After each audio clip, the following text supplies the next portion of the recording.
Oh, hi there. My name is Jen and welcome to Lean Balanced Kitchen. So today we are going to make my version of chicken cacciatore. I added some potatoes.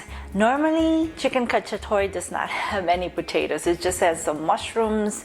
You can add some peas. You can add bell pepper, but no potatoes. But this one, I'd like to add potatoes because it's very filling. If you want to stretch out your meals, then add something else, right? So we are going to make this delicious dish, and if you make it yourself, I hope that you do, snap a picture and post it in the comments. I'd love to see what you made. And also, if you have family and friends that need help with home cooking, please share this video. So let me show you how to make this lovely chicken cacciatore.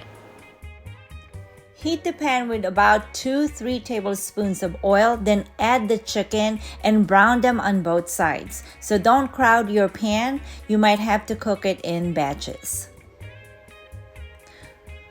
Once it's nicely seared and brown, remove the chicken from the pan and then add more oil to the pan if it starts drying.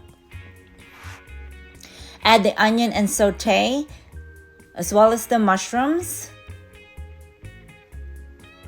About 2-3 garlic cloves minced, and then 2 small yellow potatoes, 1 bell pepper, 3 diced tomatoes, and 2 tablespoons of Italian seasoning, balsamic vinegar, tomato paste,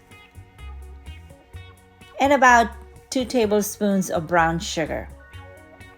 Then add the chicken back into the pan. Add the chicken broth and you're going to simmer this. So lower the heat, cover, and simmer for about 20-30 minutes, and then add the frozen peas. And then to taste, add more salt and pepper.